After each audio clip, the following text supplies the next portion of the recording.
தலைவர்களின் உருவச்சிலைகளை மறைக்க வேண்டிய அவசியமில்லை என்று தேர்தல் ஆணையம் அறிவுறுத்தியுள்ளது. அனைத்து மாவட்ட தேர்தல் நடத்தும் அதிகாரிகளுக்கு இந்த அறிவுறுத்தலை தேர்தல் ஆணையம் கொடுத்துள்ளது. கூடுதல் விவரங்களை நம்முடைய சிறப்பு செய்தியாளர் தமிழரசியிடம் கேட்கலாம். தமிழரசி, அரசியல் கட்சிகள் வைத்த கோரிக்கைகள் தற்போது ஏற்கப்பட்டிருக்கிறது என்று புரிந்து கொள்ளலாமா? அபிநயா, தமிழ்நாடு உள்ளிட்ட 4 மாநிலங்கள் மற்றும் புதுச்சேரி யூனியன் பிரதேசத்திற்கான சட்டப்பேரவை தேர்தல் அறிவிக்கப்பட்டிருக்கிறது. தேர்தல் தேதி அறிவிக்கப்பட்டதை அடுத்து இங்கு தேர்தல் நடத்தை விதிகள் உடனடியாக அமலுக்கு வந்தது. இதனைத் தொடர்ந்து தலைவர்களின் படங்கள்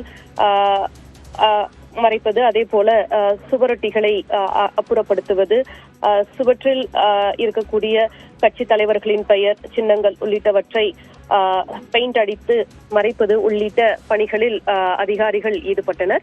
இந்த நிலையில நேற்று அனைத்து கட்சி பிரதிநிதிகளுடனான ஆலோசனை கூட்டம் நடைபெற்றது. அதில் மறைந்த தலைவர்களின் திருவுருவ சிலைகள் மறைக்கப்படுவதாக அரசியல் கட்சிகள் நேற்று நடத்தப்பட்ட அங்கீகரிக்கப்பட்ட அரசியல் கட்சி கூட்டத்தில் தலைமை தேர்தல் அதிகாரியிடம் புகார் தெரிவித்திருந்தனர். இந்த நிலையில் மறைந்த தலைவர்களின் உருவ சிலைகளை மறைக்க வேண்டிய அவசியம் இல்லை என அனைத்து மாவட்ட தேர்தல் நடத்தும் அதிகாரிகளுக்கு தேர்தல் ஆணையம் அறிவுறுத்தி இருக்கிறது. நேற்றைய தினம் இதை அனைத்து கட்சி பிரதிநிதிகளும் தேர்தல் ஆணையரிடம் தெரிவித்திருந்த நிலையில் தற்போது இந்த அறிவிப்பு அனைத்து மாவட்ட தேர்தல் அலுவலர்களுக்கும் வெளியிடப்பட்டிருக்கிறது. அபிநயா, விரிவான விவரங்களுக்கு நன்றி தமிழரசி.